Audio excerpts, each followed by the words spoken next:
होने के नाते वो तनाव, अपेक्षाओं का दबाव और भी अधिक है हमारा जी। ऐसे में किस तरह मानसिक देखो, जब तक अंतर्द्वंद। हमारी समाज व्यभिचार व्यसन से मुक्त नहीं होगी तब तक ठीक होने वाला कुछ नहीं।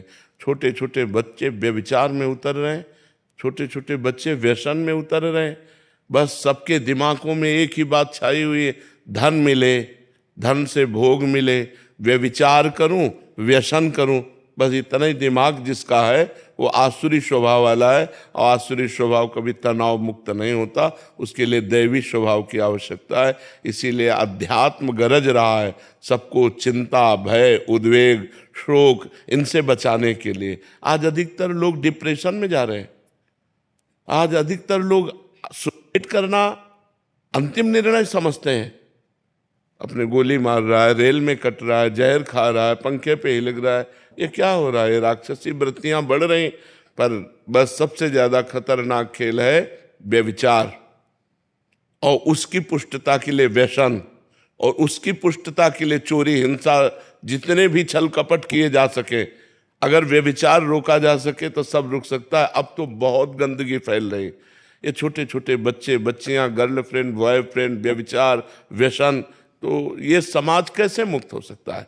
अब लोग गंदा भोजन पाते हैं, गंदे आचरण करते हैं, गंदा व्यसन करते हैं, तो उनका दिमागी स्तर तो गंदा ही होगा ना।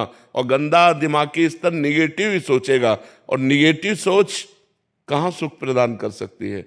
वो तो सुख की स्थिति में भी नकारात्मक सोच करके दुख निकाल लेगा। अगर पॉजिटिव सोच है तो दुख की स्थिति में भी वो सुखी रह सकता है। शरीर रोग ग्रसित है, खान पान की ठीक व्यवस्था नहीं, लेकिन भगवान का भरोसा है, नाम जप है, तो सुखी रह सकता है, वो प्रसन्न रह सकता है। तो आज हमारे समाज को अध्यात्म की आवश्यकता है जिससे व्यभिचार मुक्त हो। अब जिसके पास पैसा बढ़ गया वो दो चीजों में ही अपने पैसे को नष्ट कर रहा है, व्यसन और व्यभिचार।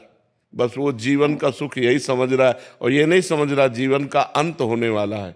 एक एक श्वास हमारे जीवन से कम होती जा रही। पता नहीं कौन श्वास हमारे जीवन की अंतिम श्वास हो, कब शरीर छूट जाए इसका भरोसा क्या। और अगर शरीर छूट गया और मनुष्य जीवन का जो लाभ था, धर्म, भगवत भजन, परोपकार, वो सब नहीं कर पाए तो फिर फायदा क्या हुआ? इतने दुर्लभो मानुषो देहो, शास्त्रों में वर्णन आया है, बड़ा दुर्लभ है मनुष्य शरीर। ये किस लिए दुर्लभ है?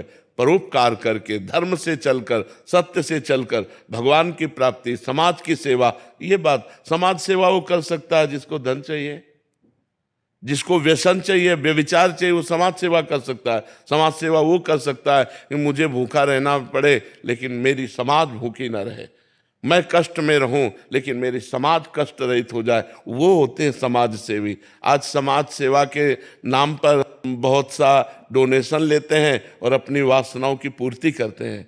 समाज सेवा कहाँ हो रही है? कोई विरला ही समाज सेवी है।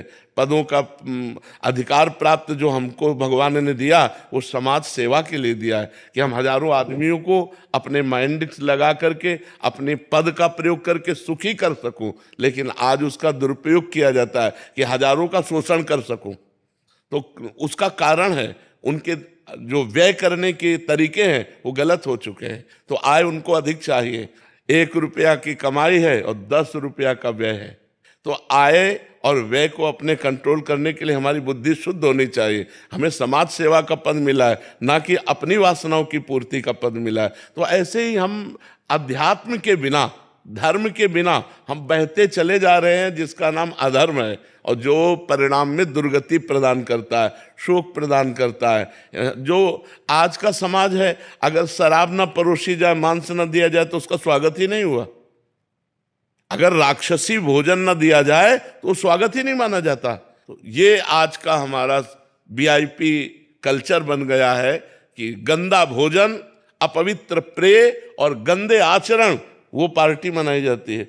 पहले गांव में जब कोई उत्सव मनाया जाता था और किसी को निमंत्रण दिया जाता था तो पैर धोए जाते थे, हाथ पैर धुला करके और पट्टी बिछा करके, गाय के गोबर से लिपी हुई जमीन, पत्तल दोना में सुंदर पवित्र भोजन। तो पवित्र भावबंद आवाज, जूता मोजा पहरे, चाहे हाथ कैसे भी गंदे हो और बनाया कैसा भी हो, बस राक्षसी प्रवृत्ति बढ़ती चली जा रही। तो हमारे अन्न से मन बनता है, और जैसा मन होता है वैसे आचरण बनते हैं, जैसा हमारा खान पान होता है वैसे हमारे विचार बनते हैं। तो आज हमारा खान पान अशुद्ध हो रहा है, आज हमारे आचरण अशुद्ध हो रहे हैं, आज हमारे विचार अशुद्ध हो रहे हैं, तो समाज में स्वसुख वांछा बन रही। स्वसुख वांछा, मैं सुखी हो जाऊं बस, ऐसा समाज अच्छा नहीं होता। आज का जो समाज बन रहा है तो आचरण भ्रष्ट होते जा रहे। बिना अध्यात्म के समाज को सुधारना बड़ा कठिन है। भगवान का भय, धर्म का भय, शास्त्र की मर्यादा के अनुसार चलना, कानून का भय, तभी समाज सुधर सकता है। बड़ा निर्भय हो रहा है इस विषय में समाज। न कानून का भय, न भगवान का भय, न धर्म का भय, जो मन माने सो करो, ऐसा हो रहा है।